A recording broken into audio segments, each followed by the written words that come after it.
a fact that you may not be able to accept.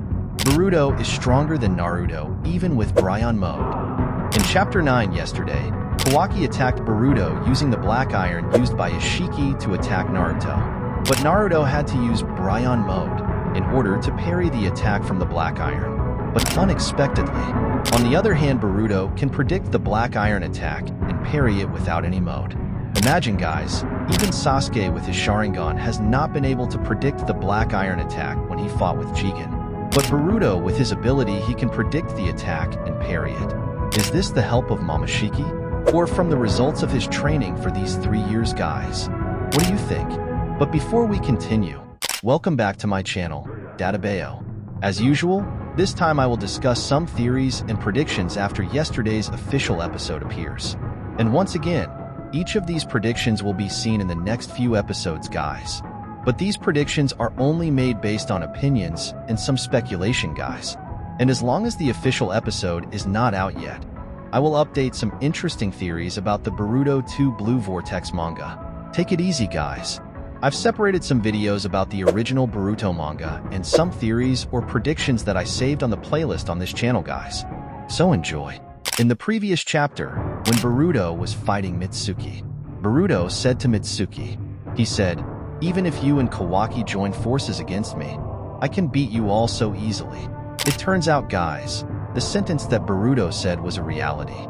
He can outperform Kawaki easily. Boruto's arrival to Konoha was immediately detected by Kawaki and immediately welcomed Boruto. Seeing Boruto, Kawaki immediately shot a black stick called the Dekokuten technique, which he then reduced first with the Sukanehikona technique and raised it when it was close to Boruto. Supposedly, the technique is very deadly because Jigen alone using the technique can directly injure Sasuke and also Naruto. Even Sasuke couldn't detect where the stick was coming from with his Sharingan eye. Even though the Sharingan eye is known to be able to read movement 3 seconds before the movement begins.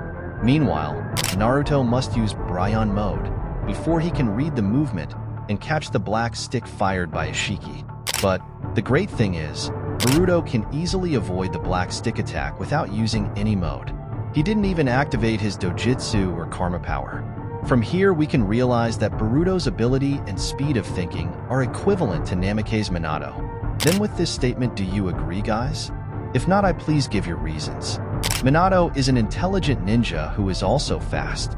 Minato can predict movements and also avoid attacks in seconds.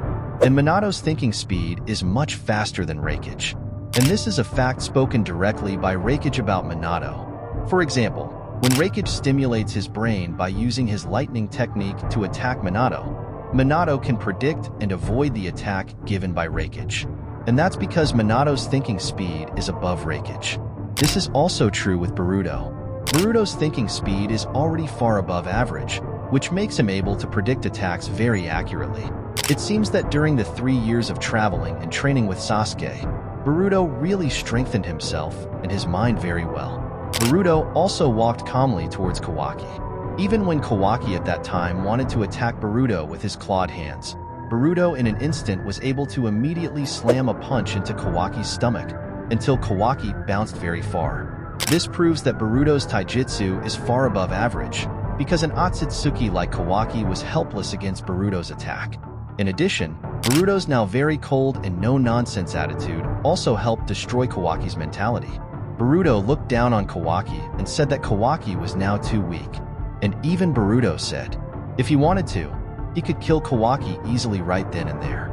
The question is, why does Boruto and Kawaki's power now look so far away? It turns out that it is because of many factors, guys. During this time, Boruto was constantly practicing without stopping, and he also had to avoid various kinds of attacks that appeared to him, so Boruto's level of alertness was very high. Boruto also has a lot of knowledge about ninjutsu and some of the jutsu that exist in this world. That's what makes him able to read the opponent's movements easily. On the other hand, Kawaki, who had been in Konoha, did not train with anyone at all. Maybe occasionally Kawaki practiced for himself, but of course that was not enough. Kawaki seems to be too dependent on the power of iits'Nime and also his karma. So Kawaki feels if he is strong enough and no longer needs to train, because he already has the strongest power in the world today, namely the power of the iits'Nime. Kawaki's life is too relaxed because he is in a very stable condition during the time skip, making Kawaki not interested in being able to strengthen his taijutsu abilities, even his jutsu. That is why when he faces strong enemies like Shinju, Kawaki cannot immediately develop their strength, even though he himself is an iits'Nime. In Chapter 9, it looks like Boruto almost did something bad to Kawaki. Maybe at that time Boruto wanted to make Kawaki faint again, and on the other hand, because Kawaki also felt very pressed, Kawaki finally planned to activate his karma power to strengthen himself. Apparently, Kawaki's karma power immediately resonated with Boruto's body, thus activating Boruto's own karma power. Seeing this, Boruto immediately canceled his attack on Kawaki, and it was very visible that Boruto was trying to cover up his panic. Then, Boruto flew as fast as possible to avoid Kawaki. We can already conclude that the threat of momoshiki is still in Boruto's body, because if momoshiki is no longer there, Boruto shouldn't have to worry when his karma is active. This is also reinforced by Boruto, who never shows the power of karma as much as possible. Boruto has been fighting with his own strength, even when fighting strong enemies like Code. Though, Boruto seems to really want to make himself very strong without the help of karma at all. This is an undeniable fact. If during the time skip, Boruto was never able to control momoshiki at all. In fact, it seems that the threat of momoshiki is still too real for Boruto. Boruto seems to realize that even though he is very strong, but when his karma is active, then he can still be easily controlled by momoshiki. And with Boruto's already overwhelming strength, momoshiki can take advantage, and he can destroy whatever is in front of him. Seeing this, it seems that Kawaki is starting to realize that there is one weakness that cannot be lost from Boruto's body, namely momoshiki. Kawaki may not be able to defeat Boruto if it's one-on-one. But if Kawaki activates karma near Boruto, which eventually triggers Boruto's karma to also resonate, then it will leave Boruto with no other choice but to run away and also move away from Kawaki. Maybe that's when Kawaki can use his attack to hurt Boruto. Then, will this momoshiki be a big threat in the future? What do you think, guys? I'm sure in the future momoshiki can still be a terrifying threat, especially now that he is the only Otsutsuki on Earth who is still alive. Momoshiki can easily use all of Boruto's power as long as he can still take over Boruto's body, and with Boruto's current power, I'm sure there will definitely be no opponent worthy of him. So what do you think, guys? I want to hear your opinions. And that's the discussion why momoshiki is still a big threat to the shinobi world until now. And the reason why Boruto is stronger than Naruto even though he uses Brayon mode.